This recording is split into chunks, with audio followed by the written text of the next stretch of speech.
Critical patriot में शकील चौधरी आपको खुशामदीद कहता है। आज डॉक्टर नाजर महमूद हमारे मेहमान हैं। डॉक्टर साहब ने अपनी एमएससी और पीएचडी इंग्लैंड से की और गुज़िश्ता 30 साल से एजुकेशन और डेवलपमेंट के सेक्टर से मुताल्लिक हैं। 6 किताबें लिख चुके हैं और 12 किताबों के तर्जुमे कर चुके हैं। डॉक्टर साहब, मैं आपका बहुत ममनून हूँ।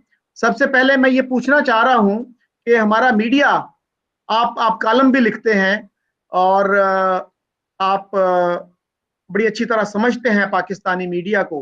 तो हमारा मीडिया जो है, जब भी जिक्र करता है इंडिया का, खास तौर पे हमारे उर्दू अखबारात, वो अजली दुश्मन लिखते हैं इंडिया को। तो क्या कोई मुल्क किसी का अजली दुश्मन हो सकता है? क्योंकि मैंने तो जो सुना वो यही था कि there are no permanent friends, there are no permanent enemies, only interest are permanent. तो क्या हमारी डिप्लोमेसी ने ये तस्लीम कर लिया कि हम फेल हो गए हैं और एक मुल्क को हमने अजली दुश्मन या इटर्नल एनिमी मान लिया है? हाँ, ये सिर्फ पाकिस्तानी मीडिया का नहीं है। मैं इंडिया भी जाता आता रहा हूँ। इंडिया में भी आप देख ही रहे हैं, जो शुरू से ही वहां पर ये अर्नब गोस्वामी जैसे और बहुत से सो कॉल्ड नेशनलिस्ट हैं, वो पाकिस्तान को अपना एक परमानेंट एनिमी या इटर्नल एनिमी समझते हैं और उसी तरह से प्रोपेगेट करते हैं। तो ये दुश्मनी का जो नैरेटिव है, ये दोनों तरफ से चल रहा है। तो मेरा ख्याल है कि ये कहना कि सिर्फ पाकिस्तानी मीडिया ये कर रहा है, ये ठीक नहीं है। दोनों मीडिया इसके जिम्मेदार है, और खासतौर पे वर्नेकुलर या लोकल जो लैंग्वेजेस हैं, जैसे हमारे यहाँ उर्दू मीडिया ज्यादा नेशनलिस्ट किस्म के सेंटिमेंट्स को प्रोपेगेट करता है। इंग्लिश मीडिया हमारे यहाँ जैसे डॉन है या द न्यूज है, उसमें वो रुझान इतना एनिमी वाला नैरेटिव कम है। तो ये बात आपकी ठीक है कि ये दोनों मुल्कों में चल रहा है, और इसके पीछे ज़ाहिर है जो स्टेट पॉलिसीज रही हैं दोनों मुल्कों की, उसका हाथ है बहुत बड़ा इसमें, कि एक दूसरे को एनिमी बनाकर पेश करना। और जो भी पार्टी पावर में होती है, अगर वो जब भी हाथ बढ़ाना चाहे, तो न सिर्फ ये कि दोनों मुल्कों की इस्टेब्लिशमेंट, बल्कि जो अपोजिशन पार्टीज होती हैं वो भी उसको अपोज करना शुरू कर देती हैं। यानी कांग्रेस ने जब भी कोशिश की पाकिस्तान से रिलेशन ताल्लुकात बेहतर करने की, बीजेपी अगर अपोजिशन में है तो बीजेपी उसकी मुखालफत करती है, अगर बीजेपी कोशिश करेगी तो कांग्रेस उसकी मुखालफत करेगी। और इसी तरह पाकिस्तान में है कि अगर अभी कुछ होता है, अभी रिसेंटली बात हुई ट्रेड की, कि ट्रेड को बेहतर किया जाए, तो अपोजिशन पार्टी सारी पीछे पड़ गई कि नहीं करो। जब पीपी इख्तिदार में होगी तो वो अगर हाथ बढ़ाएगी तो नून लीग कहेगी कि नहीं होना चाहिए। तो ये पॉलिटिकल पॉइंट स्कोरिंग के लिए ये इस तरह की चीजें करते रहे, जो कि गलत है, और इसका बड़ा बुरा असर पड़ता है दोनों मुल्कों के ताल्लुकात पर। अच्छा सर, जैसे नरेंद्र मोदी लाहौर आए 2015 में, तो उसके बाद हमें ये नारा सुनने को मिला कि मोदी का जो यार है गद्दार है, गद्दार है। लेकिन इंडिया में मेरा ख्याल है कि इस तरह का नारा नहीं लगा कि शरीफ का जो यार है गद्दार है, गद्दार है। तो क्या दोनों मुल्कों के रवैयों में कुछ फर्क है? भाई, इंडिया की जो अपनी सूरत हाल है अंदर की, तो वो तो कोई इंडिया के लोग बैठे हुए ही बता सकते हैं। पाकिस्तान में बहरहाल ये आप ठीक कह रहे हैं कि इस तरह के नारे और अभी नहीं लगे, ये तो शुरू से ही, यानी अगर थोड़ा सा इसका हिस्टोरिकल पस मंजर देखें पाक इंडिया रिलेशनशिप का, तो देखें कश्मीर का इशू जो है वो तो चल रहा था 47-48 से चल रहा था, लेकिन 1965 तक उस इतनी खराबा नहीं हुआ था जो 1965 के बाद हुआ और जो आज तक चल रहा है।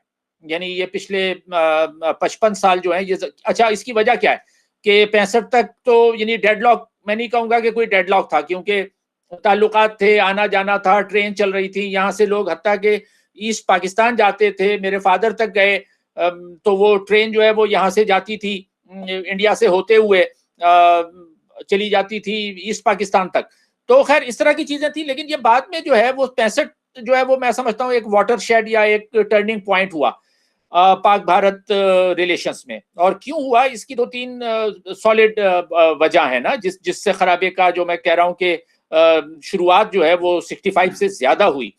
उसमें एक तो चाइना का बड़ा किरदार है, जिसको हम आमतौर पे बात नहीं करते चाइना के रोल को। देखिए 62 में जंग हो चुकी थी, वॉर हो चुकी थी इंडिया और भारत और चाइना की, और उसके बाद भारत और चाइना के रिलेशंस बहुत खराब थे। और वही वो वक्त था कि जब चाइना पाकिस्तान के ज्यादा करीब हुआ, और चाइना ने भी पाकिस्तान को पुश किया कि वो ज्यादा स्टॉन्च एंटी इंडिया पॉलिसी ले। और उसका एक वाज़ेह सबूत यह है कि पाकिस्तान में जो प्रो चाइना ग्रुप्स उस वक्त होते थे, इवन लेफ्ट की पॉलिटिक्स में, एक मौलाना भाषानी होते थे।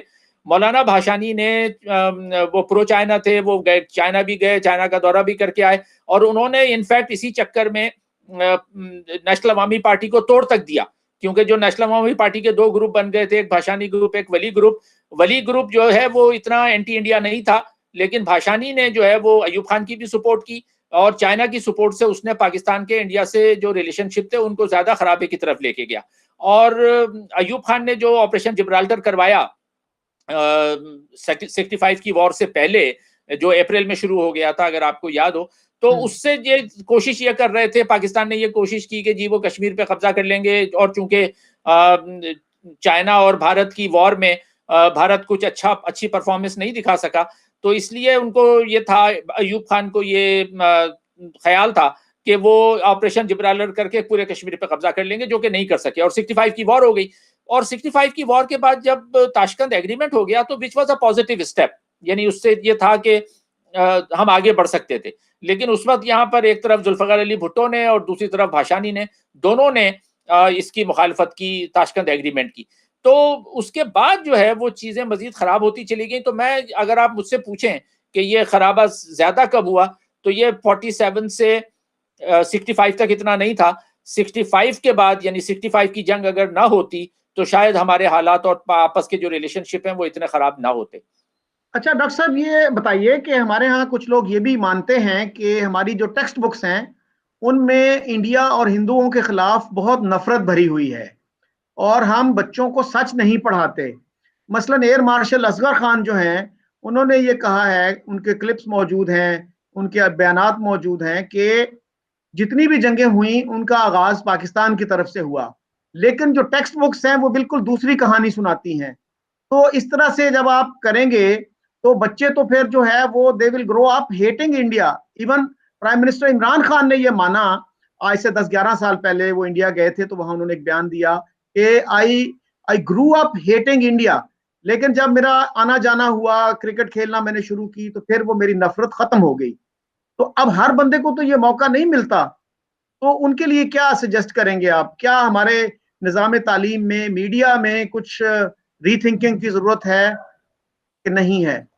देखिए, ये आपने बड़ी अच्छी बात की, और मैं इसको बिल्कुल सेकंड करता हूँ, इससे मुत्तफिक हूँ, सहमत हूँ कि जो टेक्स्ट बुक्स हैं वो हमारे यहाँ बहुत उन्होंने खराब रोल प्ले किया है, इंडिया के मुकाबले में। यानी अभी हमने थोड़ी देर पहले मीडिया की बात की, तो मैंने कहा मीडिया दोनों तरफ का नेगेटिव है, लेकिन जहां पर टेक्स्ट बुक की बात आती है, इंडिया में इतनी नेगेटिव नहीं थी, क्योंकि मैं खुद, चूंकि मेरा एजुकेशन से ही ताल्लुक है, और मैं जब इंडिया आता जाता रहा हूँ, इंडिया की भी मैंने टेक्स्ट बुक देखी थी।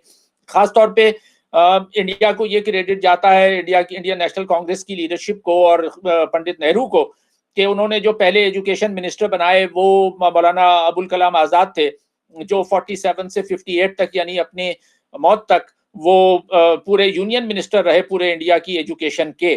तो ये एक इतना बड़ा इंपॉर्टेंट जेस्चर था और पॉजिटिव जेस्चर था ऑन पार्ट ऑफ नेहरू, कि नेहरू नहीं चाहते थे कि यहाँ इंडिया का जो एजुकेशन सिस्टम है या जो टेक्स्ट बुक्स बनाई जा रही हैं उसमें आपस के जो मजहब, जो धार्मिक या मजहबी इख्तलाफात हैं, उनको आगे बढ़ाया जाए। तो मौलाना अबुल कलाम आजाद ने उस इंडिया के एजुकेशन सिस्टम की बुनियाद रखी। अच्छा, पाकिस्तान में हम ये सोच भी नहीं सकते थे कि पाकिस्तान में कोई, हालांकि जिन्ना ने जो पहले लॉ मिनिस्टर थे वो एक हिंदू को बनाया था, जो कि फिर बाद में यहाँ ज्यादा अरसा नहीं रुके और चले गए, जोगेंद्र नाथ मंडल। जब हमने ऑब्जेक्टिव्स रेजोल्यूशन पास की जिसमें पाकिस्तान में जो है वो रिलीजियस सुप्रीमेसी को आगे बढ़ाने की कोशिश की गई, तो उसके बाद जोगेंद्र नाथ मंडल चले गए थे।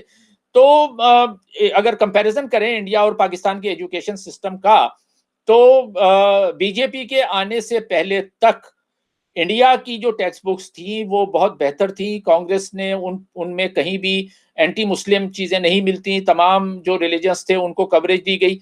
पाकिस्तान में शुरू से ही ये किया गया कि इसको न सिर्फ एंटी इंडिया बल्कि एंटी हिंदू, यानी जो एजुकेशन की किताबें हैं उस पर काफी लिखा गया है, बड़ी रिसर्च है कि आप किताबें देखें तो, और अभी भी मौजूद हैं, कि जो टेक्स्ट बुक्स हैं उसमें ये कि जी कहा जाता है हिंदू मेंटालिटी, हिंदू जी ज़हनियत। अब ये हिंदू ज़हनियत का मतलब ये कि आप एक पूरे रिलीजन को और उसके जितने पैरोकार हैं, मानने वाले हैं, उन सबको आप बुरा-भला कह रहे हैं। तो ये जो नैरेटिव था एंटी हिंदू, एंटी कुफ़ार का नैरेटिव कि भई ये काफ़िर हैं, तो इससे आम आदमी जो है वो ये समझने लगा कि जो भी नॉन मुस्लिम है वो एंटी पाकिस्तान है और सही नहीं है। इंडिया में कम से कम कांग्रेस ने ऐसा नहीं किया, बल्कि उन्होंने दूरदर्शन के ज़रिए भी कोशिश की कि जो टीवी प्लेस बनाए गए, फॉर एग्जांपल अब मिर्ज़ा गालिब पर पूरी सीरियल बनी है, गुलज़ार ने बनाई। अच्छा, अब वो पाकिस्तान में कोई सोच सकता है कि इस तरह से किसी हिंदू जो अगर कोई राइटर हैं, उर्दू के बड़े-बड़े राइटर हैं, हिंदू कृष्ण चंद्र हैं, सिख हैं, राजेंद्र सिंह बेदी हैं, बेशुमार राइटर्स हैं, जिन्होंने उर्दू ज़बान पे कंट्रीब्यूट किया है। लेकिन पाकिस्तान में उनको ग्रेजुअली निकाल दिया गया यहाँ की टेक्स्ट बुक से, और इस तरह से पेश किया गया जैसे कि उर्दू जो है वो सिर्फ मुसलमानों की जबान है, जबकि हिंदुओं का बड़ा कंट्रीब्यूशन है उर्दू लिटरेचर के अंदर। तो ये इसका इसका जो मैं कहूँ कि ब्लेम जो है, इसका इल्ज़ाम जो है वो ज़रूर हमारी जो पॉलिसीज़ रही हैं, और ख़ासतौर पे जो एजुकेशन पॉलिसी है। तो इस वक़्त जो हम अपने मुल्क में देख रहे हैं, जिसको कहें कि जी हेट्रेड, रिलीजियस हेट्रेड या सेक्टेरियन हेट्रेड, मज़हबी मुनाफ़रत, नफ़रतें एक दूसरे के खिलाफ बनी हैं। ये पूरे पिछले 70 साल में जो हमने अपने बच्चों के ज़हन में दूसरे मज़ाहिब के खिलाफ, दूसरे रिलीजन के खिलाफ जो सेंटिमेंट्स डाले हैं, वो अब निकल के सामने आ रहे हैं। अच्छा, और उसी के रिएक्शन में बीजेपी ने भी अब यही किया है। अब बीजेपी क्या कर रही है पिछले यानी 2014 से पिछले अब 7-8 साल हो चुके हैं इस बात को, और उसमें बीजेपी ने पूरी कोशिश की है कि वो जो एक कांग्रेस का एक टॉलरेंट व्यू था टुवर्ड्स अदर रिलीजन्स, के सबको, सारे रिलीजन को, किसी को बुरा ना कहा जाए। लेकिन अब हम ये जानते हैं कि, और इस पे भी काफी लिखा गया है, नेट पे ही आप सर्च कर लें कि क्या-क्या है जिसके खिलाफ लोगों ने आवाजें उठाई हैं। खुद इंडिया के हिस्टोरियंस ने आवाजें उठाई हैं, रोमिला थापर ने लिखा है इस पर, कि रणजीत गुहा ने लिखा है, और वो सब लिख रहे हैं कि बीजेपी भी जो है वो अब वहां की जो टेक्स्ट बुक्स हैं उसमें वो एक हिंदू नेशनलिस्ट एजेंडा को आगे लेके चल रही है, जो कि बहुत एक खतरनाक बात है। और यानी अब वो अल्टीमेटली वो कर रहे हैं जो हम 70 साल से कर रहे हैं। अब इंडिया जो है वो बीजेपी की लीडरशिप में वही करने जा रहा है, जिसके जिसके असरात जो हैं वो बहुत नेगेटिव पड़ेंगे और पड़ रहे हैं। तो मैं आपसे मुत्तफिक हूं कि टेक्स्ट बुक का बड़ा रोल है इसमें। अच्छा सर, 2004 का मैं आपको एक सुनाना चाह रहा हूँ इक्तबास। तो गुलाम अहमद परवेज हमारे एक स्कॉलर थे, जिनको कहा जाता है कि वो लिबरल कुरानिक स्कॉलर थे, लेकिन उनका एक किताबचा है हिंदू क्या है, और वो सीरियलाइज किया, किस्तवार छापा नवाए वक्त ने 2004 में। उसकी एक किस्त में उन्होंने ये लिखा है कि हमारे नौजवान जो हैं वो हिंदुओं को इसलिए इंसान समझते हैं कि वो इंसानों की तरह नजर आते हैं। एक्चुअली जो है वो they are blood thirsty beasts, यानी इस हद तक जो है खूनी दरिंदे उनको करार दिया और पूरी कम्युनिटी की डीमनाइजेशन की। लेकिन पाकिस्तान में किसी जर्नलिस्ट ने, किसी जर्नलिस्टिक ऑर्गेनाइजेशन ने उसको क्रिटिसाइज और कंडेम नहीं किया। इसी तरह 2009 में नवाए वक्त ने एडिटोरियली इंडिया को एक मजहबी जुनूनी रियासत यानी हिंदू फनेटिकल स्टेट डिक्लेयर किया, जबकि उस वक्त एक सिख जो थे डॉक्टर मनमोहन सिंह, वो वहां के वजीर आजम थे। तो अगर हमारे जर्नलिज्म का ये मयार होगा तो क्या बेहतरी की कोई तवक्को हम रख सकते हैं? देखिए, पहली बात, आपने 2-3 बातें कही हैं, उन पे बात करना ज़रूरी है। एक तो गुलाम अहमद परवेज़ का जो आपने कहा, परवेज़ जो तुलूए इस्लाम के नाम से इदारा चलाते हैं, उनकी तकरीबन काफ़ी कई ये किताबें मेरे पास मौजूद हैं, और जिस किताबचे का आपने हवाला दिया, वो किताब भी मेरे पास मौजूद है। और मैं उनको, जो आम तौर पे यहाँ समझा जाता है कि वो ज़रा से बेहतर थे, मैं उनको बिल्कुल बेहतर नहीं मानता। उनकी हरकतें भी तकरीबन वैसी ही थी जितने दूसरे प्रैक्टिसिंग जो होते हैं किसी भी रिलीजन के लोग, उनकी हो सकती हैं। तो उन्होंने भी बहुत सी चीज़ें ऐसी लिखी हैं कि जिनको आप अक्ल दानी, यानी कुछ उनकी बातें अच्छी हैं, लेकिन चूंकि आप हमारा मौजू जो है वो परवेज की गुफ्तगू करेंगे, इस पे अगर कोई और आप प्रोग्राम करेंगे तो मैं इस पे तफसील से गुफ्तगू कर सकता हूं कि परवेज की जो अपनी सोच थी उसमें क्या खराबियां थी। और ये इस तरह से उन्होंने जो हिंदू, एंटी हिंदू जो प्रोपेगेंडा भी चलाया, वो भी उनकी जात पे एक बहुत बड़ा धब्बा है कि आप किसी भी मजहब को इस तरह से पूरी तरह से टारगेट कर रहे हैं और अपने माशरे में नफरतें फैला रहे हैं, जो कि गलत है। यानी ये मेरे ख्याल में ये हेट स्पीच में आता है। तो ये हेट स्पीच जिसको कहें कि यानी ये नफरत का जो बयानिया या नैरेटिव है, हेट नैरेटिव, ये चलता रहा है। और आपने जर्नलिज्म का जैसे कहा, सिर्फ ये हिंदुओं के बारे में नहीं है। नवाए वक्त तो खैर बहरहाल उसका पूरा एक बैकग्राउंड रहा है, 70-80 साल का एंटी हिंदू और एंटी इंडिया के अलावा एंटी हिंदू रहा है पूरा बैकग्राउंड।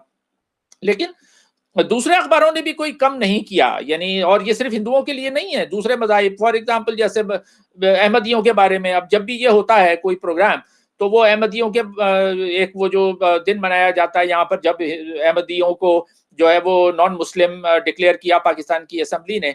ये भी एक दुनिया का यूनिक डेवलपमेंट थी कि कोई असेंबली जो है it took it upon itself कि हम जो है वो कोई असेंबली डिक्लेयर करे कि कोई मुसलमान है या कोई कौन नहीं है, जबकि ऐसा सऊदी अरब तक ने नहीं किया हुआ। तो अच्छा, उसका दिन मनाया जाता है और स्पेशल एडिशन पाकिस्तान में शाया होते हैं। आई एम श्योर आप देखते होंगे जंग जैसे अखबार में, नवाए वक्त में, तकरीबन तमाम अखबारात में स्पेशल एडिशन शाया किए जाते हैं। और उसमें जो मज़ामीन होते हैं वो सारे मज़ामीन पूरे हेट स्पीच से भरे हुए होते हैं। और तो ये सिर्फ ये नहीं है कि सिर्फ ये हिंदुओं के बारे में ये परवेज ने लिखा या नवाए वक्त ने लिखा, बार बार, यानी अब हमारे लिखने वाले बेशुमार नाम मौजूद हैं यहाँ पर ऐसे लोगों के जो टीवी पर बैठते हैं, मीडिया पर, और वो नफरतें फैलाते हैं दूसरे मज़ाहिब के खिलाफ। तो और वो ये नहीं सोचते कि इसका असर आपके माशरे पे कितना बुरा पड़ता है। तो ये तो है जर्नलिज्म का किरदार हमारे यहाँ, खासतौर पे उर्दू जर्नलिज्म का इस मामले में खासा नेगेटिव रहा है। और वो जिसको कहते हैं ना कि वो जो भी पॉपुलर सेंटिमेंट है, जो अगर एडिशन छपवाना चाहे पैसे देके तो वो छपवा लेते हैं। और खुद भी जनरली जो रुझान है हमारे उर्दू वाले, उनका यही है। तो ये इस तरह से होता रहा है। मैं आपकी बात से मुत्तफिक हूँ। अच्छा सर, बहुत से लोग ये कहते हैं कि जब तक कश्मीर का मसला रिजॉल्व नहीं होता तो इंडिया के साथ जो है दोस्ती नहीं हो सकती, ट्रेड नहीं हो सकती। मसलन जनरल फैज अली चिश्ती ने सुहेल वड़ाइच साहब को इंटरव्यू देते हुए एक दफा ये कहा कि कश्मीर पर हमारा हक है, जब तक हम ये ले नहीं लेते भारत से सुलह नहीं हो सकती और न तजारत। मसला है कश्मीर सिर्फ और सिर्फ जंग ही से हल हो सकता है। उन्होंने ये भी कहा कि अब ये मुल्क ईमानदारों के लिए जहन्नुम और बदमाशों के लिए जन्नत बन चुका है। साथ ही अब देखिए कि अगर मुल्क को आप इस तरह से मानते हैं कि मुल्क जो है ईमानदारों के लिए जहन्नुम बन चुका है, तो फिर कश्मीरियों के लिए इसमें क्या कशिश है। इसके साथ ही सर, शाहनवाज फारूकी साहब हैं जो जसारत के एडिटर हैं, चीफ एडिटर बल्कि, जो जमात इस्लामी का अखबार है, उन्होंने कहा पिछले दिनों कि हुकूमत ऐलान जहाद करे तो मोदी कश्मीर खाली कर देगा। हमारे हुक्मरानों ने कश्मीर के मामले में कश्मीरियों से वो खेल खेल रहे हैं। हमारी हुकूमत चाहती तो अमेरिका से कहकर मसला कश्मीर हल करा सकती थी। Is it really so simple? देखिए, ये कहना जनरल फैज अली चिश्ती का, जनरल फैज अली चिश्ती तो और भी बहुत सारे बयानात भी दे चुके हैं, बल्कि किताब भी लिख चुके हैं। यही मेरे पास किताब मौजूद है, भुट्टो जिया और मैं, जनरल चिश्ती की किताब है। तो वो तो इस किस्म के बयान भी दे चुके हैं जनरल चिश्ती साहब, फैज अली चिश्ती, एक जगह कि पाकिस्तान में जो है वो प्राइम मिनिस्टर पे कब्जा करने के लिए एक फौजी ट्रक और 2 जीपें चाहिए। ये फैज अली चिश्ती साहब कह चुके हैं। तो इस तरह के वो बयानात देते रहे। और इनके अलावा दूसरे लोग भी कि भाई वो कश्मीर का मसला हल नहीं होगा जब तक कुछ और नहीं हो सकता। देखिए, कश्मीर का मसला हल कैसे होगा? ये तो मुमकिन ही नहीं है कि पाकिस्तान पूरे कश्मीर पे कब्जा कर ले, ना ये मुमकिन है कि इंडिया जो है वो पूरे कश्मीर पे कब्जा कर ले। तो this is out of question. यानी जो उसके पॉसिबल जो सॉल्यूशंस हैं, जो हल है वो यही है ना, 3-4 हल हैं। एक हल ये है कि पाकिस्तान पूरे पे कब्जा कर ले, जो नहीं हो सकता। इंडिया पूरे पे कब्जा कर ले, वो भी नहीं हो सकता। तीसरा हल ये है कि कश्मीर को एक इंडिपेंडेंट कंट्री बना दिया जाए दोनों तरफ से मिलाकर। अच्छा, वो इंडिया भी नहीं मानेगा, पाकिस्तान भी नहीं मानेगा। पाकिस्तान के भी जनरल हैं, जैसे आपने कहा फैज अली चिश्ती के, कश्मीर पाकिस्तान का है, तो ये यहाँ के लोग भी राजी नहीं होंगे। अच्छा, खुद इंडिया के लिए मसला है कि वो एक बर्दाश्त नहीं करेगा, तो वो भी आउट ऑफ क्वेश्चन है। जो वाहिद जो पॉसिबल सोल्यूशन है वो यही है कि जो लाइन ऑफ कंट्रोल है, जिसकी तरफ परवेज मुशर्रफ गए थे बड़ी हद तक, कि लाइन ऑफ कंट्रोल को तकरीबन उन्होंने एक फाइनल बॉर्डर मान लिया था और कहा था कि जी यहाँ पर जो मकामी कश्मीरी हैं दोनों तरफ के, उनको आने जाने की आज़ादी हो, वीज़ा ख़त्म कर दिया जाए, और जो कश्मीरी हैं उनकी बॉर्डर जो है वो एक तरह से डिसॉल्व कर दी जाए, ताकि कश्मीरी बॉर्डर की दोनों तरफ आ जा सकें। जो पाकिस्तान के पास कश्मीर है वो पाकिस्तान के पास रहे एडमिनिस्ट्रेटिवली, इंडिया वाला कश्मीर एडमिनिस्ट्रेटिवली इंडिया के पास रहे। ओवरऑल लेकिन उसको जितनी उस फ्रेमवर्क में जितनी मैक्सिमम ऑटोनॉमी दी जा सकती है वो दे दी जाए।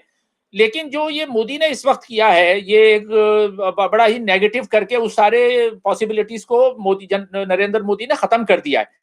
यानी ये जब भी हिस्ट्री लिखी जाएगी तो उसमें ये जो अगस्त 2019 का जो एनेक्सेशन है, unilateral and illegal annexation of Kashmir, Jammu and Kashmir into India, ये एक नरेंद्र मोदी की तरफ से बड़ा नेगेटिव हुआ है। अच्छा, उस नेगेटिव का मतलब यह है कि जो पॉसिबिलिटी पहले हम सोच रहे थे, जो मुशर्रफ के दौर में डिस्कस की गई, अब बात उससे बहुत आगे चली गई ना। यानी अब उसको, कश्मीर के मसले को अब मोदी के आने के बाद सॉल्व करना बहुत मुश्किल हो गया है।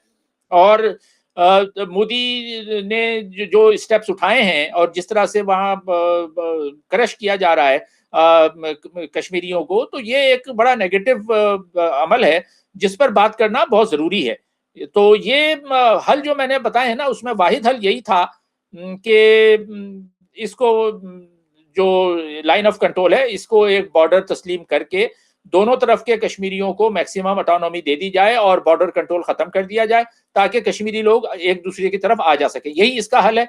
इसके अलावा जितने भी बड़े बड़े भी आप दिमाग 70 साल से बैठ चुके हैं, और कोई हल इसका, जो 2-3 मैंने हल और बताए कि इंडिया पूरा कश्मीर ले ले या पाकिस्तान पूरा कश्मीर ले ले, ये मुमकिन नहीं है। वाहिद हल यही है। इसी पे सूनर और लेटर एग्री करना पड़ेगा पाकिस्तान और इंडिया को। लेकिन लग ये रहा है कि अभी कम से कम मोदी की मौजूदगी में तो ये मुमकिन नहीं है। तो जब ये गवर्नमेंट चेंज हो, तो अभी मुझे इसका नियर फ्यूचर में कोई सोल्यूशन नजर नहीं आ रहा। अब 70 साल गुजर चुके हैं। मुझे ये लग रहा है कि दोनों तरफ की जो इस्टेब्लिशमेंट है और जो वेस्टेड इंटरेस्ट्स हैं, वो इसको मजीद 70 साल भी इसी तरह चलाना चाहते हैं।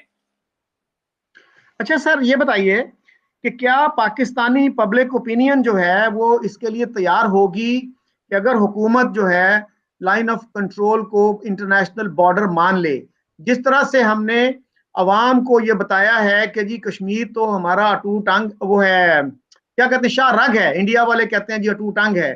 तो शाह रग के जो लफाजी है उसकी मौजूदगी में क्या ये मुमकिन होगा? क्योंकि फिर उसी जो गवर्नमेंट इसको मानेगी उस पर गद्दारी का इल्जाम लगेगा। भुट्टो साहब ने तो अयूब खान पे गद्दारी का इल्जाम लगा दिया था कि उन्होंने कश्मीर बेच दिया। तो आप जब तक लोगों को एजुकेट नहीं करते, लोगों को तो कश्मीर के बारे में कोई खास इंफॉर्मेशन नहीं है, उनकी नॉलेज जो है बहुत लिमिटेड है। और सर 370 की जो आपने बात की, 370 की जब एब्रोगेशन हुई तो हमारी मिलिट्री लीडरशिप का एक बयान छपा था कि 370 की एब्रोगेशन से हमें क्या फर्क पड़ता, हमने तो इसको कभी माना ही नहीं था, ये तो एक शैम चीज थी। तो ये दोनों चीजें तीनों जो हैं कि कितने लोग हैं जो प्राइवेटली ये बात डेफिनेटली करते हैं कि इसका और सोल्यूशन नहीं है, लेकिन कितने हमारे ओपिनियन लीडर्स हैं जो ओपनली ये बात करें और अवाम को इसके लिए तैयार करें? हमारा मीडिया क्या इस डिबेट के लिए तैयार है? देखिए, आपने 2-3 बातें कही हैं। पहली बात आपने ये की कि क्या अवाम इस बात को मानेंगे कि लाइन ऑफ कंट्रोल को फाइनल बॉर्डर मान लिया जाए। तो मैं आपको बताऊं कि ये जो सरकारी लेवल पे ये बताया जाता है ना कि अवाम को बड़ा कंसर्न है और वो कश्मीर पे कंप्रोमाइज नहीं करेंगे, ऐसा नहीं है। अवाम बेजार हो चुके हैं 70 साल में। अब ये कश्मीर का बयानिया पिट चुका है। खास तौर पे जो बाकी तीनों सूबे हैं पाकिस्तान के, पंजाब के अलावा, सिंध, बलूचिस्तान में खास तौर पर मैं कहूंगा कि वहां के अवाम को इतना, यानी जब आप कहते हैं ना, आप भी ट्रैवल करते हैं, मेरा भी सिंध जाना होता है, बलूचिस्तान भी जाना होता है, हम पूरे पाकिस्तान में ट्रैवल करते हैं। आप आम लोगों से बातचीत करें तो आम लोग जो है वो तंग आ चुके हैं। इस जो ये कांस्टेंट स्टेट ऑफ वॉर जो है ना, मुसलसल हालत जंग जिसको कहा जाए, इससे लोग तंग आ चुके हैं और वो इसका सोल्यूशन चाहते हैं। तो ये जो मीडिया प्रोजेक्ट करता है कि जी अवाम तस्लीम नहीं करेंगे, ये, और इंडिया में भी यही है। देखें, ये खास, ये पाकिस्तान में ज्यादा मसला पंजाब का है। पंजाब में जो सेंटीमेंट देखें, जब ताशकंद एग्रीमेंट हुआ था, ताशकंद एग्रीमेंट की भी जो मुखालफत ज्यादा हुई वो पंजाब में हुई। जो जो लोग थे, इवन बाएं बाजू के लोग जो थे उस वक्त, लेफ्ट के जो लोग थे पंजाब में, वो ताशकंद एग्रीमेंट को नहीं मान रहे थे, जो कि किसी तरह से एक पॉजिटिव स्टेप था मेरे ख्याल में। तो ये बुनियादी तौर, और पंजाब क्यों, ये पाकिस्तान का पंजाब को इतना, कश्मीर का मसला क्यों इतना वो सोल्यूशन नहीं चाहते, इसलिए कि हम ये जानते हैं कि जो हमारी इस्टेब्लिशमेंट है, जो हमारी फौज है, उसमें सबसे बड़ी तादाद पंजाब से आती है। पहली बड़ी तादाद पंजाब की है, दूसरे केपी से यानी पख्तूनों की बड़ी तादाद है। तो जाहिर है कि अब जब हर दूसरे घर में एक इस्टेब्लिशमेंट का बंदा मौजूद होगा, तो उनके माशी मफादात होते हैं। तो ये कश्मीर का जो यानी माशी मफादात नहीं, इकोनॉमिक इंटरेस्ट हैं आपके। जब इकोनॉमिक इंटरेस्ट किसी फैमिली के होते हैं, अब यहाँ देख लेना कि आप भी किसी से बात करें, अगर कोई सरकारी मुलाजिम है और उसके सरकारी जो बयानिया है, जो नैरेटिव है, स्टेट नैरेटिव है, उसके साथ उसके डायरेक्ट अगर इकोनॉमिक रिलेशंस हैं, डिपेंडेंट है, तो वो कभी भी उसको क्वेश्चन नहीं करेगा, वो कहेगा कि जो स्टेट नैरेटिव है वो ठीक है। और जो सरकारी मुलाजमत में नहीं होते, इंडिपेंडेंट थिंकर्स होते हैं, उनके लिए ये ज्यादा, मैं ये नहीं कह रहा कि सारे सरकारी मुलाजिम जो है वो स्टेट पॉलिसी को लेके चलते हैं, उसमें भी जैसे होते हैं बहुत से सरकारी मुलाजिम भी जो कि डिसएग्री करते हैं, लेकिन ज्यादा जो है आवाम, जो पब्लिक है या जनता है, वो चाहती है कि इसका कोई ना कोई हल निकले। तो मैं इस बात से एग्री नहीं हूं कि अगर ये लाइन ऑफ कंट्रोल को फाइनल बॉर्डर मानी गई तो अवाम की तरफ से कोई बड़ा रिएक्शन आएगा। ये आर्टिफिशियल अगर लाया गया तो लाया गया। ये तो पहली बात का जवाब आपकी। दूसरी बात आपने ये कही कि जब ये शहरक वाली आपने बात कही कि पाकिस्तान में तो ये शहरक कहते हैं उसको, भाई शहरक अगर थी तो शहरक तो कट चुकी, कट इस तरह से चुकी कि उसने एनेक्सेशन कर लिया। ये बात मैं पीटीवी पर कह चुका हूं एक इंग्लिश प्रोग्राम में कि ये नैरेटिव गलत है, ये एनालॉजी गलत है, इसको जगुलर वेन कहना कश्मीर को, क्योंकि अगर हम ये एनालॉजी लाते हैं तो हम ये खुद तस्लीम कर रहे हैं कि हमारी जगुलर वन काट दी गई है, क्योंकि एनेक्सेशन हो चुका है और हम कुछ नहीं कर सके। हम सिवाय इसके के दो चार हमने फोन खड़का लिए इधर उधर, शाह महमूद कुरैशी करते रहे, हमने जो है वो बयान दे लिए, शोर मचा लिए, उसके अलावा क्या करते, नहीं कर सकते थे। और जो आपने कहा ना कि हमारी कमांड का भी बयान आया कि इससे कोई फर्क नहीं पड़ता है, 370 खत्म कर दिया है, ये तो हम तो उसको मानते ही नहीं थे। भाई ये इसलिए क्या कहा गया कि अगर कुछ कर सकते तो कब्जा कर लिया होता ना। जब अगस्त में उन्होंने एनेक्सेशन कर लिया तो वो तो बेहतरीन मौका था, आप जो है वो अगर करना चाहते तो भाई बॉर्डर लाइन क्रॉस करके कब्जा कर लेते, नहीं कर सकते थे। अच्छा, जब नहीं कर सकते थे, एक तो नहीं कर सकते, दूसरे ये कि इस मसले को प्रोलॉन्ग भी करना है, चलाना भी है आगे तक, तो आप क्या करेंगे? आप यही करेंगे कि जी हम वो उस मसले को लिंगर ऑन, जो मैंने पहले बात कही कि इस वक्त जो टारगेट है दोनों तरफ के लोगों का, पाकिस्तान की इस्टेब्लिशमेंट, इंडिया की इस्टेब्लिशमेंट और जो वेस्टेड इंटरेस्ट्स हैं, जो राइटिस्ट पॉलिटिशियंस हैं, जो नेशनलिस्ट एजेंडा चलाते हैं दोनों तरफ, उनका ये है कि इस जो प्रॉब्लम है इसको हल ना किया जाए, सोल्यूशन ना लाया जाए, और जैसे पिछले 70 साल चलाया गया है इसी तरह इसको मजीद 70 साल चलाएं, ये इनका प्लान लग रहा है। और वो मोदी के आने के बाद, गवर्नमेंट में आने के बाद, ये बात और आसान हो गई है कि इस मसले को इसी तरह चलने दिया जाए। ये बात सर, हमारे प्राइम मिनिस्टर साहब तो ये उम्मीद लगाए बैठे थे कि मोदी अगर अक्सरियत से आएगा तो ज्यादा कंड्यूसिव माहौल होगा, इसलिए कि उनको अपनी अपोजिशन का खौफ नहीं होगा। जिस तरह से कहते हैं ना जी कि रिपब्लिकन पार्टी जो थी वो चीन से सुलह करने में ज्यादा फ्री थी, डेमोक्रेट्स पे इस तरह के इल्जाम लगते हैं कि जी ये तो खुद लेफ्टिस्ट हैं या प्रो लेफ्ट हैं। तो इस तरह से यही कहा जाता है कि वहां पे अगर बीजेपी होगी तो they are in a better position to negotiate a peace agreement with Pakistan. देखिए, अब बीजेपी का भी कैरेक्टर तब्दील हुआ है ना। बीजेपी, मैं समझता हूं कि वाजपेयी की लीडरशिप में फिर भी बेहतर था जब वाजपेयी यहाँ आए थे। अब बीजेपी की थोड़ी सी पॉलिटिक्स को देखें ना कि बीजेपी की पॉलिटिक्स पिछले 40-50 साल में कैसे डेवलप हुई है। एक तो बीजेपी का जो राइज है वो it is directly related with rise of Pakistani rightists. जितना हमने जियाउल हक के दौर में देखें, जब जियाउल हक था, आपको याद होगा, तो उस वक्त जो इंडिया में इलेक्शन होते थे, जब इफ आई रिमेंबर करेक्टली 1984 का जो इलेक्शन हुआ था, उसमें बीजेपी को मुश्किल से 2 सीटें मिली थी, ठीक है। लेकिन जितना पाकिस्तान को ज्यादा इस्लामाइज किया गया, जितना उसको यानी ज्यादा राइट की तरफ, रिलीजियस राइट की तरफ पाकिस्तान को धकेला गया, उसके रिएक्शन में इंडिया में भी जो, और ये हमारी बातें होती रही इंडिया के दोस्तों, वो यही कहते थे कि जितना आप पाकिस्तान को रिलीजियस राइट की तरफ ले जाएंगे, जितना इस्लामिस्ट एजेंडा पाकिस्तान में चलाएंगे, उतना इंडिया में हिंदू फंडामेंटलिस्ट जो फोर्सेस हैं उनको सपोर्ट मिलेगी इनडायरेक्टली। और एग्जैक्टली वही हुआ कि जितना हमने वो एजेंडा चलाया, यहाँ पर हम राइट की तरफ ले गए पाकिस्तान को। देखिए, फंडामेंटलिज्म एक दूसरे को सपोर्ट करती है इनडायरेक्टली, यानी जो कोई से भी हो, यानी वो जैसे किसी ने कहा है ना कि 2 आलिम या नॉलेजेबल लोग शायद मिलके एक दूसरे से इतना खुश नहीं होते जितना 2 जाहिल एक दूसरे से मिलके खुश होते हैं। तो इसी तरह से मेरा ये ख्याल है कि 2 लिबरल और सेकुलर लोग एक दूसरे से मिलके इतना खुश नहीं होते जितना कि 2 फंडामेंटलिस्ट एक दूसरे से मिलके खुश होते हैं, क्योंकि इनडायरेक्टली वो दोनों फंडामेंटलिस्ट एक दूसरे के एजेंडा को आगे बढ़ा रहे होते हैं। तो पाकिस्तान का जो फंडामेंटलिस्ट है, इस्लामिस्ट फंडामेंटलिस्ट, और इंडिया का जो हिंदू फंडामेंटलिस्ट है, वो दोनों एक दूसरे के नैरेटिव को सपोर्ट करते हैं इनडायरेक्टली, और जो पाकिस्तान में भी ये बात फैलाई गई कि जी मोदी का आना अच्छा होगा। भाई अगर ये इतने सिंसियर थे तो जब बीजेपी ने वाजपेयी के दौर में कोशिश की थी नवाज शरीफ के साथ मिलकर, लाहौर आए, ऐलान लाहौर जारी हुआ, लेकिन उसको सबोटाश किया गया बाद में। कारगिल का हमारे सबके सामने है सारी चीजें, और ये सारी चीजें लिखी जा चुकी हैं कि किस तरह से उस कारगिल को मैनिपुलेट किया गया, कारगिल इशू को। अच्छा, उसके बाद अब मोदी जब आ गए तो मोदी के आने से पाकिस्तानी फंडामेंटलिस्ट को इसलिए सपोर्ट मिली कि जितना मोदी इंडिया को हिंदू नेशनलिस्ट या राइटिस्ट तरफ ले जाएंगे, उतना यहाँ का जो नैरेटिव है उसको सपोर्ट मिलेगी कि देखें जी इंडिया में तो ये हो रहा है। क्योंकि बुनियादी तौर पे जो फंडामेंटलिस्ट हैं वो दोनों तरफ के एंटी सेकुलर हैं, और सेकुलर के खिलाफ इसलिए हैं कि जो सेकुलर लोग हैं हमारी तरह, जो वो ये चाहते हैं कि भाई आप इंसानों की तरह मिलजुल के रहें, आपस में एक दूसरे से लड़ें ना।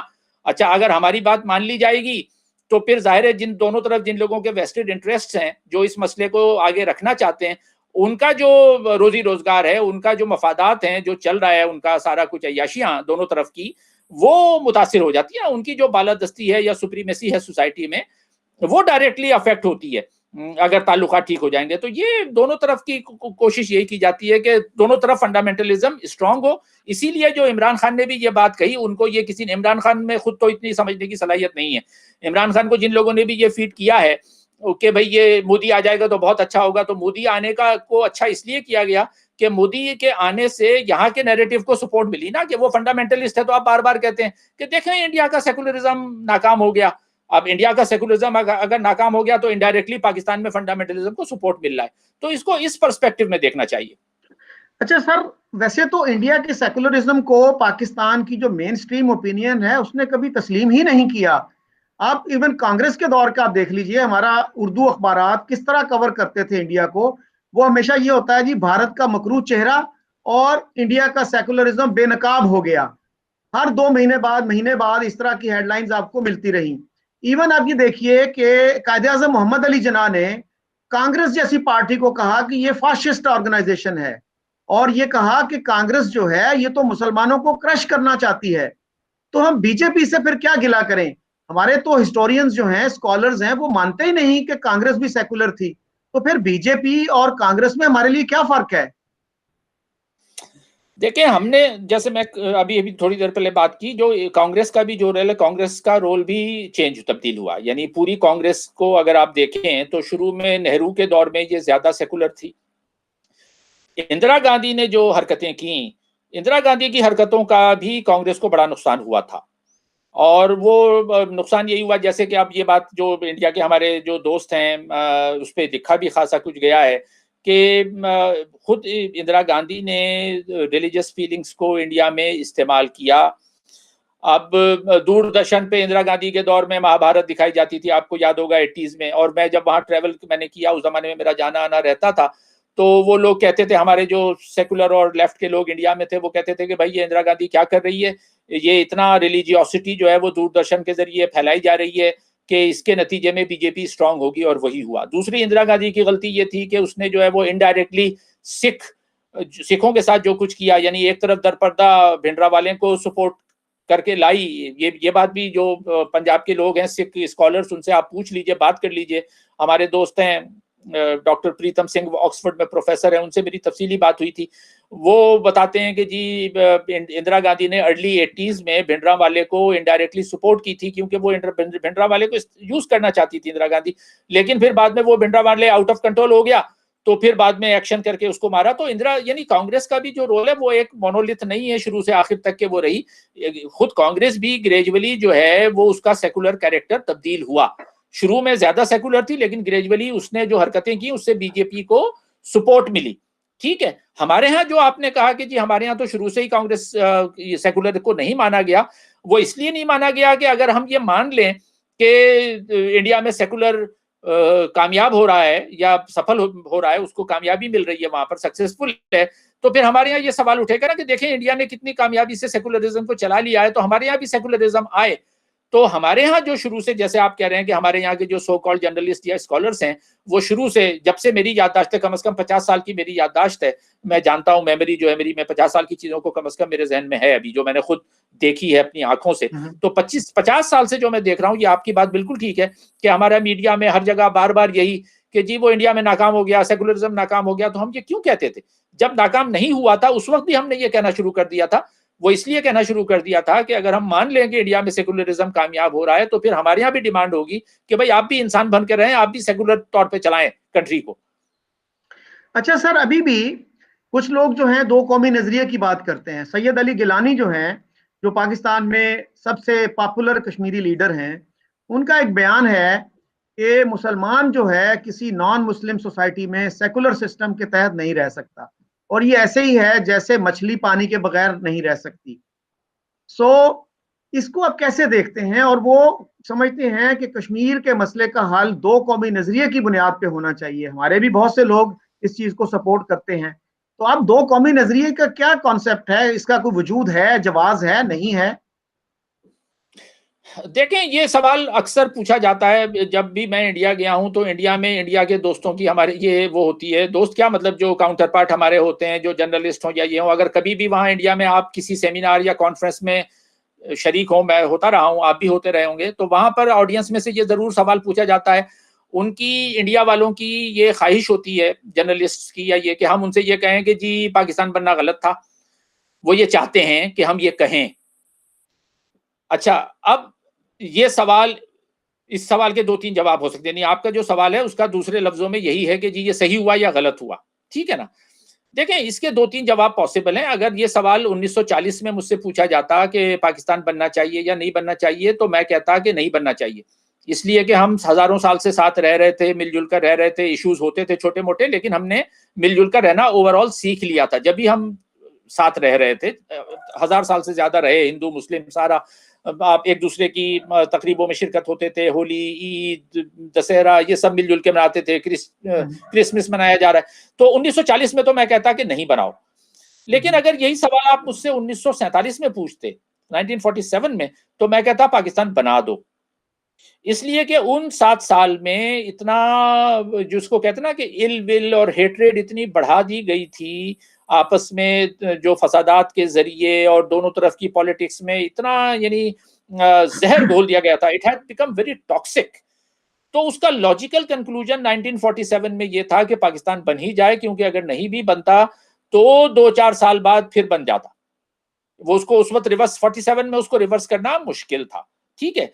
लेकिन अगर आप यही सवाल मुझसे आज 2021 में पूछें कि वो दो कौमी नजरिया ठीक था या गलत था, पाकिस्तान को बनना चाहिए या नहीं बनना चाहिए था, तो मैं आज का मेरा जवाब ये होगा कि ये सवाल आज के दौर में इररेलेवेंट है।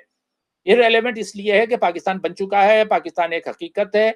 अब आप जैसे बच्चा होता है ना कि वो बच्चा जायज हो या नाजायज हो, बच्चा लेजिटिमेट है या इलेजिटिमेट है, दिस डिस्कशन इज इररेलेवेंट कि बच्चा पैदा हो चुका है। जब बच्चा पैदा हो चुका है तो कोशिश ये होनी चाहिए कि वो इंसान बन के रहे, ठीक है। तो अब ये कहना है कि जी वो दो कौमी नजरिया ठीक था या गलत था, टू नेशन थ्योरी सक्सेसफुल थी या नहीं थी, ये इररेलेवेंट है। असल बात ये है कि पाकिस्तान एक हकीकत है, Pakistan has come into being. 70 साल से ये मुल्क रह रहा है, हम इस मुल्क के शहरी हैं, हम इस मुल्क के वफादार हैं। We are loyal to this country, we want this country to prosper as we want India to prosper, ठीक है। तो अब ये बात कि भाई वो दो कौमी नजरिया गलत था तो पाकिस्तान को खत्म हो जाना चाहिए या पाकिस्तान, ये बात गलत है। Pakistan is a country now, it is our country, और हम लॉयल हैं, और हम ये चाहते हैं कि हमारे ताल्लुकात जो आपस के रिलेशंस हैं वो ठीक हों, और हम ठीक तरह से हमारी जो वीजा रिस्ट्रिक्शंस हैं वो कम हो जाएं, हमारे जो फैमिलीज डिवाइडेड हैं वो एक दूसरे के पास आए जाएं। लेकिन ये कोशिश कि जी इंडिया कोशिश करे कि पाकिस्तान खत्म हो जाए, पाकिस्तान कोशिश करे कि जी इंडिया टूट जाए, ये सारी चीजें गलत हैं। अब ये सवाल इररेलेवेंट है कि वो टू नेशन थ्योरी ठीक थी या गलत थी, अब पाकिस्तान बन चुका है। लेकिन बहुत सारे लोग ये कहते हैं ना कि जी इंडिया ने पाकिस्तान को दिल से तस्लीम नहीं किया और वो अखंड भारत चाहता है, क्योंकि वो दो कौमी नजरिए को नहीं मानता। जबकि मैंने एक इंटरव्यू देखा नरेंद्र मोदी साहब का 2012 का, वो एक मुसलमान जर्नलिस्ट हैं शाहिद सिद्दीकी, उनको दिया, जिसमें उन्होंने कहा कि मैं अखंड भारत को नहीं मानता। अखंड भारत हो गया तो India will eventually become a Muslim majority country, तो इंडिया में मुसलमानों की मेजॉरिटी हो जाएगी। तो मैं तो इंडिया के जो प्रेजेंट बॉर्डर्स हैं उनके साथ खुश हूं। लेकिन पाकिस्तान में अब भी बहुत सारे लोग, उर्दू अखबारों में खास तौर पे, वो कहते हैं कि जी इंडिया ने तो तस्लीम ही नहीं किया, वो तो अखंड भारत चाहता है। देखिए, ये बिल्कुल वैसे ही अखंड भारत का भी थ्योरी वैसे ही है जैसे कि हमारे यहाँ ये शहरग वाली या ये जुगुलर वेन वाली है। कुछ लोग कहते हैं कि जी कश्मीर पाकिस्तान की जुगुलर वेन है, शहरग है, कुछ लोग नहीं मानते, जैसे मैं नहीं मानता कि जी कश्मीर को शहरग कहना चाहिए। इसी तरह इंडिया में भी not everyone says the same thing कि अखंड भारत होना चाहिए, जैसे अभी आपने मिसाल दी। बहुत से लोग हैं जो अखंड भारत के नजरिए पे नहीं मानते, लेकिन ये हमारे यहाँ ये इस बात को क्यों फैलाया जाता है? देखें, पास्ट में जो हमारी 70 साल की हिस्ट्री है उसमें यही रहा है कि ये बिल्कुल ऐसा ही है कि जैसे कोई कहता रहे कि जी आप गद्दार हैं, वो कहते रहे कि जी हम गद्दार नहीं है। मैं मुजीबुर रहमान की मिसाल देता हूँ ना, कि जब बांग्लादेश बनने से पहले अब मुजीबुर रहमान पाकिस्तान के शहरी थे, अवामी लीग चला रहे थे, अवामी लीग सोहरवर्दी की थी, सोहरवर्दी पाकिस्तान के वजीर आजम रहे। उससे पहले जो है वो वहाँ बंगाल ईस्ट पाकिस्तान के जो चीफ मिनिस्टर रहे मौलवी फजलुल हक, उन पे गद्दारी का इल्जाम लगाया, यानी बंगालियों को हम लोग गद्दार कहते रहे। अच्छा, वो कहते रहे कि जी हम नहीं है, वो हम गद्दार नहीं है, हम आपके साथ हैं। फिर हमने कहा नहीं आप गद्दार हैं, उनका नहीं है। फिर अल्टीमेटली ये हुआ कि उन्होंने कहा अच्छा अब हम गद्दार हैं, आप कर लें जो करना है, ठीक है। तो ये जब आप किसी चीज को, जो बंदा कह रहा है कि भाई मैं मुल्क नहीं तोड़ना चाहता, मैं आपके साथ रहना चाहता हूँ, आपका नहीं तुम तोड़ना चाहते हो, फिर वो कहे कि जी मैं नहीं तोड़ना चाहता, आपका नहीं तोड़ना चाहते हो, फिर अल्टीमेटली होगा अच्छा चलो चाहते हैं, अब आप कर लें जो करना है। इसी तरह ये अखंड भारत का है कि हम, वो कहते हैं जी हम अखंड भारत नहीं चाहते, हम कहते हैं नहीं तुम चाहते हो। वो कहते हैं कि जी हमने पाकिस्तान को तस्लीम कर लिया है, ज़ाहिर डिप्लोमेटिक रिलेशन है, तस्लीम किया है जब भी डिप्लोमेटिक रिलेशन है। हम कहते हैं नहीं जी भारत ने तस्लीम नहीं किया। तो अल्टीमेटली फिर क्या होता है इस किस्म के नैरेटिव का अंदाजा? वो कहते हैं अच्छा ठीक है नहीं तस्लीम किया, अब आप कर लें जो करना है। अच्छा ठीक है हम चाहते हैं अखंड भारत, अब आप कर लें जो करना है। तो ये इस तरह की बातें जो दोनों तरफ से की जाती हैं, ये गलत नैरेटिव है। अखंड भारत मैं नहीं समझता कि पूरे भारत के हर लोग जो हैं वो अखंड भारत चाहते हैं। जिस तरह से असल बात यही है जो मैंने पहले कही कि दोनों मुल्क अपनी अपनी जगह पर रहें और उनको चाहिए ये कि वो अपने आपस में एक दूसरे से रिलेशनशिप बेहतर करें। ना हमें कश्मीर को शहरक कहना चाहिए, ना इंडिया को अखंड भारत का नैरेटिव आगे चलाना चाहिए। अच्छा सर, ये बताइए कि कश्मीर पे जैसे आपने कहा कि स्टेटस को एक्सेप्ट करना ही इसका एक प्रैक्टिकल सोल्यूशन है, उसमें नहीं, जब स्टेटस तक को ये आप मैंने नहीं कहा। नहीं, हम्म। देखें स्टेटस को, अब ये आज का जो स्टेटस को है उसको तो बिल्कुल तस्लीम नहीं किया जा सकता। स्टेटस हम्म। को इस वक्त का जो है वो अभी हम बात इस पे कर चुके हैं कि मोदी ने जो कुछ किया है उसके बाद वो स्टेटस को वो नहीं है जो कि पहले का था। मैंने ये कहा कि लाइन ऑफ कंट्रोल को फाइनल बॉर्डर मान लिया जाए, हम्म। लेकिन स्टेटस को नहीं। स्टेटस को में तो ये नहीं है ना कि आप यहां से कश्मीरी वहां जा नहीं सकते। सोल्यूशन मेरे ख्याल में यह है कि इसको फाइनल बॉर्डर मान के कश्मीरियों को ज्यादा से, जो जनरल मुशर्रफ का फार्मूला आप उठाकर देख लें, हम्म। 2003 में भी उस पर बात की गई, फिर 2007 में बात की गई, उस पर डॉक्यूमेंट सारी मौजूद हैं, आपके पास भी होंगी। वो फार्मूला, मैं जनरल मुशर्रफ का जितना भी खिलाफ रहूं, मैं I didn't like him as a dictator, लेकिन उसने कम से कम एक स्टेप आगे बढ़ाया था जो कि एक पॉसिबल सोल्यूशन जनरल मुशर्रफ ने देने की कोशिश की थी। वो मेरे ख्याल में हमें जब भी हम बात करेंगे हमें वहीं से शुरू करना पड़ेगा, वही पॉसिबल सोल्यूशन है। लाइन ऑफ कंट्रोल को मान लो और दोनों तरफ के लोगों को ज्यादा से ज्यादा मैक्सिमम ऑटोनॉमी दे दो, लोकल मैटर्स में वो चलाएं और आने जाने की आजादी हो, ट्रेड खुल जाए जैसे मुशर्रफ ने खोल दिया था, कश्मीर में ट्रेड खोल दिया था। ये सारी चीजें करनी है। ये स्टेटस को आज का नहीं है, इस स्टेटस को में नहीं, तब्दीली की स्टेटस जरूरत स्टेटस को से मेरी मुराद यही थी कि लाइन ऑफ कंट्रोल को आप इंटरनेशनल बॉर्डर मान लें। और ये वो चीज है जो एमपी नकवी साहब ने 88 में लिखी, हेरल्ड में एक आर्टिकल था उनका, कि 65 के बाद हमें ये एहसास हो जाना चाहिए था कि हमने कश्मीर हासिल करने के लिए ताकत इस्तेमाल करके देख ली। वो उसका नतीजा नहीं निकला, तो हमें ये मान लेना चाहिए था कि जो स्टेटस को है, जो बॉर्डर है, जो लाइन ऑफ कंट्रोल है, उसको हम बॉर्डर मान लेते। लेकिन हमने ये नहीं किया। We should have moved on. इसका मेरा मतलब स्टेटस को से ये है। तो सर, ठीक है। कश्मीरियों को, आवाम को कश्मीर के हवाले से अगर आप एजुकेट करें, तो एक आर्टिकल मैं आपकी तवज्जो मबजूल करना चाहता हूँ। लेफ्टिनेंट कर्नल सिकंदर खान बलोच हैं, वो नवाए वक्त में कालम लिखते हैं। उनका एक कालम मेरी नजर से गुजरा जुलाई 24, 2013, और वो बड़ा ही अनएक्सपेक्टेड कालम था कि नवाए वक्त में उन्होंने ये लिखा कि कश्मीर का जो इल्हाक हुआ इंडिया से, उसमें सबसे बड़ा रोल ट्राइबल इन्वेजन का था, कि जो पठानों ने हमला किया और उन पठानों ने वहां पे बगैर मजहब की तमीज के हिंदुओं, सिखों, मुसलमानों सबको लूटा, सबको मारा। अब ये जो चीजें हैं, जब तक आवाम को इन चीजों का पता नहीं चलेगा, तो उनका जो वर्जन है वो तो बिल्कुल वो सिंपल सिंपल सा होगा ना जी, कि वी आर राइट। वो जैसे कहते हैं कि they are the bad guys, we are the good guys. तो जब आप हिस्ट्री की कम्प्लेक्सिटीज, हिस्ट्री सही तरीके से लोगों को नहीं बताएंगे, तो वो तो फिर जज्बाती रिएक्शन ही आएगा उनका, अगर कश्मीर पे ये गवर्नमेंट कोई कंप्रोमाइज करने की कोशिश करती है। हाँ देखिए, ये ट्राइबल जो किरदार था, ये तो रोल 47 और 48 में जब ये यहाँ से ट्राइबल लश्कर गया था, मैं तो समझता हूँ कि वो तालिबान का पहला इनकार्नेशन था। लोग समझते हैं कि तालिबान अभी निकले हैं, ये तालिबान का आगाज हमने जो है वो उसी दौर में कर दिया था, यानी प्रॉक्सी लश्कर को इस्तेमाल करना और उसको, लेकिन वो हमारे फिर कंट्रोल में नहीं रहता। ये लोग वहां गए, अगेन ये चीज भी डॉक्यूमेंटेड है कि ये लोग वहां गए, वहां जाके इन्होंने लूटमार शुरू कर दी, जिससे मकामी लोग जो वहां के लोकल थे वो और एंटेगनाइज हुए। और ये सिर्फ 47 में नहीं हुआ, जो 65 की मैंने बात की, जो ऑपरेशन जिब्राल्टर हो रहा था, तो उसमें भी यही था ना। एक तो कयूम खान ने, उस वक्त कयूम खान का किरदार था, कयूम खान ने एक और कबायली लोगों को जमा किया था और उनको वहां पर भेजा था ऑपरेशन जिब्राल्टर के तहत कि ये जाएं और अंदर जाके वहां कार्रवाइयां करें। तो वो इन्होंने भी जाके वहां जो 65 में ऑपरेशन जिब्राल्टर के तहत जो यहाँ से कबायली लोग गए थे, कयूम खान ने जो जोड़ कर भेजे थे यहाँ से, और उन्होंने जाके वहां लूटमार की। तो ये तो हरकतें हमारी तरफ से होती रही हैं, इसको ये डॉक्यूमेंटेड है, ये कोई सीक्रेट हम नहीं बता रहे हैं, ये सारी चीजें लोगों। अच्छा, अब ये बातें आवाम तक कैसे पहुंचेंगी? देखें, आम आदमी तक तो पहुंचना इसलिए मुश्किल है कि हमारे यहाँ पाकिस्तान में तो पढ़ने लिखने का वैसे रुझान कम है, लेकिन अब सोशल मीडिया के जरिए चीजें आ रही हैं। अब स्टेट जो है वो, अगर कोई स्टेट ये समझती है कि वो अपना नैरेटिव सिर्फ देगी और बाकी चीजों पर पाबंदी लगा देगी, लोगों को उठा लो, लोगों को बोलने ना दो, सेमिनार बंद करवा दो, कॉन्फ्रेंस बंद करवा दो, स्पीकर्स को बंद करवा दो, ये अगर कोई रियासत ये समझती है, चाहे वो पाकिस्तान की हो या इंडिया की हो या दुनिया में कहीं की भी, ये अब मुमकिन नहीं है। अब सोशल मीडिया के जरिए लोगों को, यूट्यूब पे आप टाइप करें, सारी आपको वीडियोस मिल जाती हैं, हर चीज के बारे में मुख्तलिफ वर्जन मौजूद हैं। तो जो लोग सीखना चाहते हैं, समझना चाहते हैं, उनके लिए अब मल्टीपल वर्जन्स मौजूद हैं और होना चाहिए, which is a positive thing. लेकिन अब ये कि तारीख अवाम को कौन पढ़ाएगा? जैसे मैंने कहा कि हमारे यहाँ आधे लोग तो लिख पढ़ ही नहीं सकते। अच्छा, जो लोग लिख पढ़ सकते हैं उनमें से भी कितने लोग लिखते पढ़ते हैं? बहुत ही कम है। लेकिन ये कि सोशल मीडिया के जरिए अब लोगों में जो समझ है वो आ रही है आहिस्ता आहिस्ता। देखिए, सोवियत यूनियन की मैं मिसाल देता हूं कि वहां उन्होंने 70-75 साल तक एक ही सोवियत नैरेटिव, उन्होंने, उस वक्त तो सोशल मीडिया नहीं था, अखबारात भी सारे सोवियत उनके सरकारी कब्जे में थे, चैनल भी एक ही था, लेकिन क्या वो 70 साल बाद जो सोवियत नैरेटिव था वो चल पाया? सारी पाबंदियों के बावजूद, यानी सारे बैन, सारा स्ट्रिक्ट, हर चीज पे कंट्रोल, लेकिन वो खत्म हुआ।